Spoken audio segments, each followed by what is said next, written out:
তো আজকে আমরা একটা খুবই গুরুত্বপূর্ণ টপিক শেয়ার করতে যাচ্ছি, যেটা ম্যাক্সিমাম স্টুডেন্টই জানে না, অধিকাংশ স্টুডেন্টই জানে না এই জিনিসটা, যার কারণে তারা দুর্বল হয় গ্রামারে। তো আমাদের এই জিনিসটা সরাসরি 6 বা 7 সিলেবাসে আছে, একদম এভাবেই পরীক্ষায় প্রশ্ন পড়বে যে পার্টস অফ স্পিচ আইডেন্টিফিকেশন, এক দাগ দিয়ে যে কোনটা কোন পার্টস অফ স্পিচ। তো এখন এখানে কিছু শব্দ দেওয়া থাকে, সেই শব্দের তলায় দাগ দেওয়া থাকে, এটা কোন পার্টস অফ স্পিচ, ওটা কোন পার্টস অফ স্পিচ খুঁজে পাই না। অনার্সে এরকম দেওয়া থাকে, খুঁজে পাই না। আর বিশেষ করে আমরা গ্রামারে যখন সাবজেক্টই চিনতে পারি না, তো আজকের ক্লাসটা করার পরে সাবজেক্ট নিয়ে অবজেক্ট নিয়ে কারোর কোনো অভিযোগ থাকবে না, আমি আশা করি। কি কি বিষয় থাকবে না? সাবজেক্ট আর অবজেক্ট নিয়ে, বাক্যের ভিতরে কোনটা সাবজেক্ট, কোনটা অবজেক্ট, কোনটা নাউন, কথা বুঝছো? তো আমরা মনোযোগ সহকারে একদম পুরো ক্লাসটা দেখি, খেয়াল করো। নাউন চেনার উপায়। নাউন আমরা শুধু মনে করি যে কাকে বলে, কত প্রকার, কি কি, এটাই হলো এনাফ। ওটাই মনে করো আমরা নাউন মনে করি অনেক কিছু, না, ওটা কিছুই না। নাউন আমরা প্র্যাকটিক্যালি এসে আমরা নাউন খুঁজে পাই না। ওইখানে তো নাউনের প্রকারভেদ আছে, 3 প্রকার, 4 প্রকার, 5 প্রকার, প্রপার নাউন, কমন নাউন, আমি যদি আছে না, এইগুলো পড়ে আমাদের কোনো কাজ নেই। নাউন প্র্যাকটিক্যালি চিনতে হবে। কিভাবে চেনা যায়? কোনো ওয়ার্ডের শেষে আমরা যে বিভিন্ন শব্দ লিখি, প্যারাগ্রাফ লিখি বা অনেক কিছু লিখি, কোনো শব্দের শেষে যদি ওয়াই কি থাকে, ওয়াই বলো সবাই, সি ওয়াই টি ওয়াই বলো আবার, ওয়াই, বুঝতে গেছ না? C S I O N T I O N, মেন্টনেস, শান শান, উচ্চারণ S I O N, shun, T I O N, shun, shun shun, মেন্টনেস, I S T, I O U R, E R, M, I S M, hood, T H, E double S, T U R E, উচ্চারণ হলো 4, টি U আর উচ্চারণ হলো 4, এ আর, O N, O R, লজি, Moni, dum, লজি Moni dum, লজি Moni dum, লজি Moni dum, sheep, age, this, টিউট ইত্যাদি suffix থাকলে সেটি noun হয়। এখন এই সাফিক্স মানে আমরা শব্দের শেষে যা যুক্ত করি সেগুলোকে সাফিক্স বলা হয়। আমরা এরকম গোর সাথে আইএনজি যোগ করি না, এই যে গোর সাথে যে আইএনজি যোগ করলাম, এই আইএনজি কে বলা হয় সাফিক্স। বা আমরা এস বাই এস যোগ করি না, ওটাকে বলা হয় সাফিক্স। আর যদি ভার্বের আগে বা শব্দের আগে যোগ করা, এটাকে বলা হয় প্রিফিক্স। সাফিক্স প্রিফিক্স আছে, ক্লাস তোমাদের আছে, সিলেবাসে আছে, ওটাও করা লাগবে। সাফিক্স হলো শব্দের শেষে যুক্ত করে যেটা, যতটুকু সেটা একটা অক্ষর হইতে পারে বা একাধিক হইতে পারে। প্রিফিক্স হলো শব্দের আগে যেগুলো যুক্ত করি। তাহলে আমরা এই শব্দগুলো আমরা থাকলে সেটা কি হবে? নাউন হবে। সেটা কি হবে? নাউন হবে। তোমাদের এমনিতে দেখো এখন 5-7টা মুখস্থ হয়ে গেছে, না? বাকি একটু দেখলেই হয়ে যাবে। আচ্ছা, এবার আমরা এটা তো চিনলাম যে এই শব্দগুলো নাউন হবে। তো এখন বাক্য তো অনেক বড় বড় বাক্য থাকে, এই বাক্যের ভিতরে আমরা কি সব জায়গায় খুঁজবো? কোথায় কোথায় খুঁজবো? কোন কোন শব্দ আমরা দেখবো, সেইটা এবার আসি আমরা। সেন্টেন্সের নাউনের অবস্থান কোথায় কোথায়, বাক্যের ভিতরে নাউন অবস্থান করতে পারে কোন কোন জায়গায়।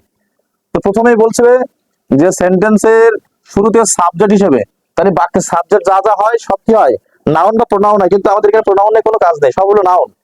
তাহলে সাবজেক্ট হিসেবে বাক্যের প্রথমে কি বসে?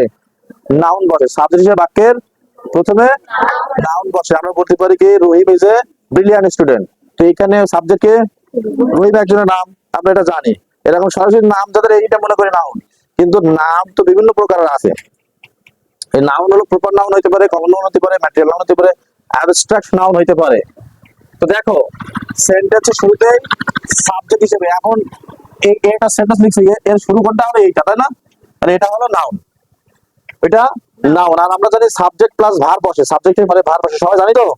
জানো তো সবাই, সাবজেক্টের পরে ভার্ব বসে। এই দেখো ভার্ব হইছে ইজ, তাহলে ভার্বের আগে সাবজেক্ট বসে। আর সাবজেক্ট হিসেবে যেটা বসে সেটাই তো নাউন হয়। সাবজেক্ট হিসেবে যেটা বসে সেটা কি হয়? নাউন হয়। তো এখন এটা যে নাউন, এটা এর শেষে কি আছে? আইএসএম। তো আমাদের এখানে দেখো আইএসএম আছে। উচ্চারণটা হলো patriotism is a Nobel virtue, দেশপ্রেম হলো একটা মহৎ গুণ। তাহলে এইটা যে নাউন, আমরা কিন্তু দুই ভাবে বুঝতে পারছি। একটা বাক্যের প্রথমে অবস্থান করছে তাই সাবজেক্ট হিসেবে ওটা তো নাউন হয়। আবার দেখছি ভার্বের আগেও বসছে, তাহলে সে তো ভার্বের আগে বসে বসে সে নাউন হয়, সাবজেক্ট হয়। তাহলে সাবজেক্ট হিসেবে বসছে, এটা নাউন। আবার এটা যে নাউন, সেটা আমরা এখান থেকে প্রমাণ পাইছি যে শেষে আইএসএম আছে। কথা বুঝতে পেরেছো? ক্লিয়ার? এরপরে দেখো ভার্বের অবজেক্ট হিসেবে, মানে এটা হলো সাবজেক্ট আর এটা হলো অবজেক্ট। ভার্বের অবজেক্ট হিসেবে কি বসে? নাউন বসে। আই লাইক, লাইক হলো ভার্ব, এই ভার্বের হলো কি? অবজেক্ট। আমরা অবজেক্ট খুঁজতে গেলে বাক্যে প্রশ্ন করি হলো কি আর কাকে, তাই তো? এখানে ভার্ব হলো কি লাইক, লাইক মানে পছন্দ করা। কি পছন্দ করে? বায়োলজি। বায়োলজি একটা সাবজেক্টের নাম, সায়েন্সের সাবজেক্টের নাম হলো বায়োলজি। বায়োলজি মানে জীববিজ্ঞান। যারা সায়েন্স পড়ে ওদের হলো কি আছে, মানে পদার্থবিজ্ঞান, রসায়ন, জীববিজ্ঞান সাবজেক্টের নাম আছে ওটা। আচ্ছা, এখানে তুমি বায়োলজি বাদ দাও, আই লাইক ফ্লাওয়ার, আমি ফুল পছন্দ করি, হইতে পারে। আই লাইক সুইট, আমি মিষ্টি পছন্দ করি, তাই না? তাই তো? তুমি আমি পছন্দ করি বা আমি, যে কোনো একটা ভার্বের অবজেক্ট হিসেবে সেটা কি বসতে পারে? নাউন বসতে পারে। তো এটা যে নাউন, এর শেষে আছে কি লজি, এখানে আমাদের আছে দেখো লজি কই, এই যে লজি আছে না? তাহলে আমরা বুঝতে পারছি এটা। তাহলে এখানে যে এই শেষে আছে লজি, এটা থেকে আমরা নাউন যেতে পারি। আবার এখানে বলছে ভার্বের অবজেক্ট হিসেবে, অবজেক্ট মানে কি? ভার্বকে কি বা কাকে দ্বারা প্রশ্ন করলে সেটা বোঝায়। আবার সাধারণত বাক্যের শেষেও কি বসে? নাউন বসে, মানে অবজেক্ট বসে। তো সেই সাবজেক্ট আর অবজেক্ট কি হয়? দুইটাই নাউন হয়। সাবজেক্ট আর অবজেক্ট কি হয়? দুইটাই নাউন বা প্রোনাউন হয়। কিন্তু আমাদের এখানে প্রোনাউন তো আমরা দেখে চিনতে পারবো। প্রোনাউন হলো হি, সি, উই, আই, এগুলো কি প্রোনাউন? মানে ফার্স্ট পারসন আর সেকেন্ড পারসন আমরা যা যা পড়েছি এই সবগুলো প্রোনাউন। আচ্ছা, এবার হলো প্রিপজিশনের পরে। প্রিপজিশন তো আমরা যদি পড়ে থাকো তাহলে প্রিপজিশনের পরে, তো দেখো প্রিপজিশনের পরে কি বসে? নাউন বসে। ফার্মার্স, কৃষকেরা, ডিপেন্ড অন এগ্রিকালচার। তো আমাদের বাক্যের প্রথমে কি বসে? আমরা এখানে পড়ছিলাম কিন্তু শুরুতেই সাবজেক্ট হিসেবে কি বসে? কি বসে? সাবজেক্ট হিসেবে কি বসে? নাউন বসে বলছিলাম আমরা প্রথমে। এগুলো কি সব নাউন নিয়ে কথা হচ্ছে, সব নাউন নিয়ে কথা হচ্ছে। সাবজেক্টের শুরুতেই কি বসে? সেন্টেন্সের শুরুতেই সাবজেক্ট হিসেবে। তাহলে এই একটা বাক্য না, এই বাক্যের শুরুটা কি হয়েছে? ফার্মার দিয়ে, তাহলে ফার্মার একটা নাউন। ফার্মারও কি নাউন, কারণ ওটা বাক্যের প্রথমে বইছে। তাহলে এখানে আই কি বাক্যের প্রথমে বইছে, তাহলে এটাকে নাউন না? আই কিন্তু কারণ নাম না, এটা মনে রাখবো। আই মানে একজন ব্যক্তিকে বোঝায়। আই মানে আমি, আমার তো নাম আছে, নাম যখন হবে তখন নাউন। আর নাম না হলে সেটা হলো প্রোনাউন। তার মানে ফার্স্ট পারসন সেকেন্ড পারসন যা পড়িছো সবগুলোই হলো প্রোনাউন। কথা বুঝছো? তাহলে এখানে এখানে আমরা যেটা বলছিলাম প্রিপজিশনের পরে, তাহলে এটা হলো একটা নাউন বুঝলাম। আর এটা হলো ভার্ব। ডিপেন্ড মানে কি? নির্ভর করা। এই ওয়ান হলো প্রিপজিশন, ওয়ান মানে উপরে, জানো? আচ্ছা, এর পরেরটা হলো কি? এগ্রিকালচার। এটা হলো আমাদের কি নাউন। এটা নাউন কেন? এখানে বলেছে যে প্রিপজিশনের পরে, তাহলে এইটা হলো প্রিপজিশন, তাহলে এর পরেরটা হলো নাউন। আর আমরা একটু আগে বলেছি যে অবজেক্ট হিসেবে বাক্যের শেষে কি বসে? অবজেক্ট হিসেবে আমাদের কি বসে? নাউন বসে। তো এটা বাক্যের শেষ না? এটা আবার যেমন এটাও বাক্যের শেষ ছিল, এটাও বাক্যের শেষ ছিল, তাহলে এটাও একটা নাউন, এটাও একটা নাউন, এটাও একটা নাউন। বাক্যের প্রথমে এবং শেষে সব জায়গায় কি বসে? সাধারণত নাউন বসে। এবার এটা এগ্রিকালচার, এটা আমরা নাউন এখানটা আমরা দেখি, এই যে টি ইউ আর ই আছে, এই যে টি ইউ আর ই আছে, দেখছো নাউন। আচ্ছা, এবার বলছি অ্যাডজেক্টিভ এর পরে। অ্যাডজেক্টিভ এর পরে, অ্যাডজেক্টিভ চেনো? যারা দোষ গুণ বোঝায়, ভালো মন্দ খারাপ বোঝায়, এটাকে বলা কি? অ্যাডজেক্টিভ। তো দেখো অ্যাডজেক্টিভ এর পরে it is a big problem, এর ভিতরে অ্যাডজেক্টিভ কোনটা? তোমরা ডিগ্রি করেছো তখন তোমাদের কাছে অ্যাডজেক্টিভ চেনা কোনো বিষয় না। অ্যাডজেক্টিভ মানে মূল ডিগ্রি যেটা পিডি সিডি এসডি, ওটা হলো অ্যাডজেক্টিভ। তাহলে বিগ হলো কি? এটা হলো অ্যাডজেক্টিভ। তো এর পরিচয় অ্যাডজেক্টিভের পরে, তাহলে এর পরেরটা কি? প্রবলেম। প্রবলেম এটা হলো কি? নাউন। এটাই হলো নাউন। এখন বিষয়টা এটাও বাক্যের শেষে আছে, তাহলে বাক্যের শেষেও নাউন বসে। এবার দেখো ভার্বাল নাউন, এটা গুরুত্বপূর্ণ বিষয়। ভার্বাল নাউন মানে ভার্ব থেকে নাউন উৎপত্তি, ভার্বের সাথে আইএনজি যোগ করে নাউন হয় সেটা।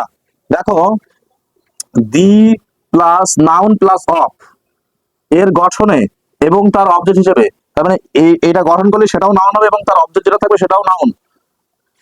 দা, এই যে দেখো এরপরে নাউন, তাহলে এই টেকিংটা হলো নাউন। টেক মানে ল, ল এটা ভার্ব পড়েছো তোমরা।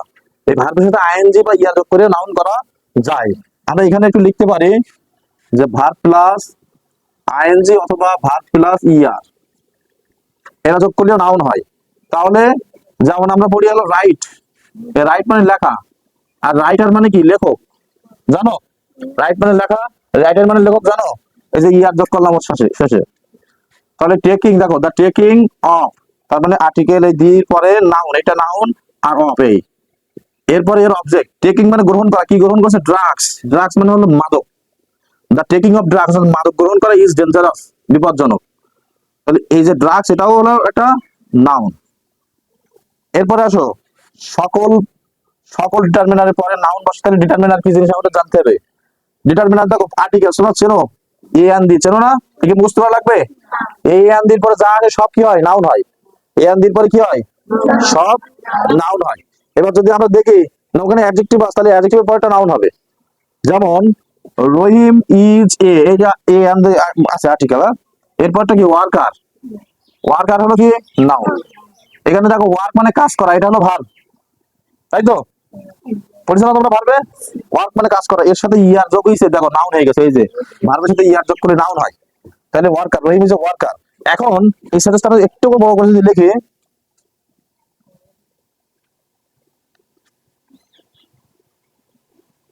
Good worker.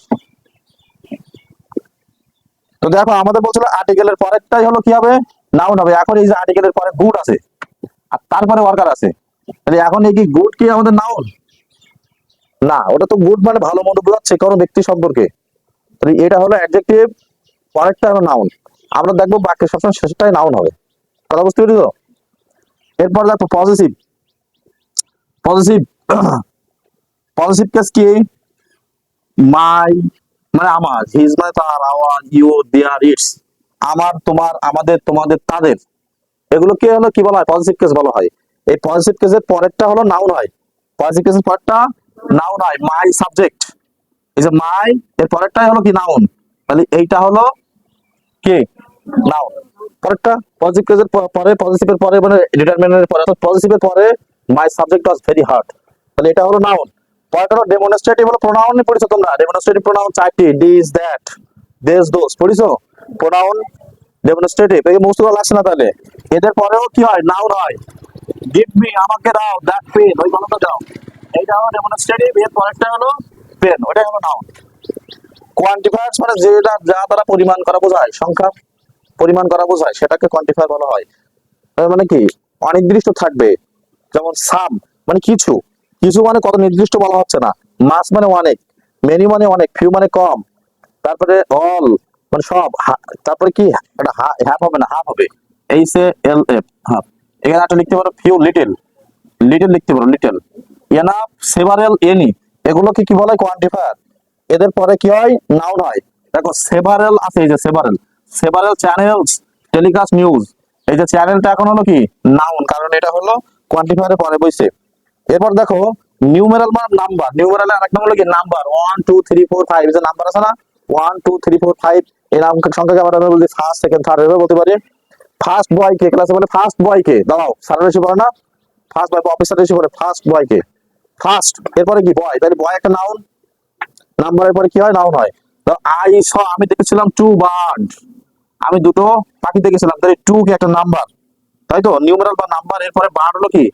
পাখি, ওটা হলো কিছু নাম, নাউন। তাহলে আশা করি তোমরা নাউন কিভাবে চিনতে হয়, বাক্যে নাউন কোথায় কোথায় অবস্থান করে, এটা বুঝতে পেরেছো। এটা খুব দরকার, কাজে লাগবে তোমাদের, অনেক অনেক গ্রামার কাজে লাগবে এটা। ওটাই নাও।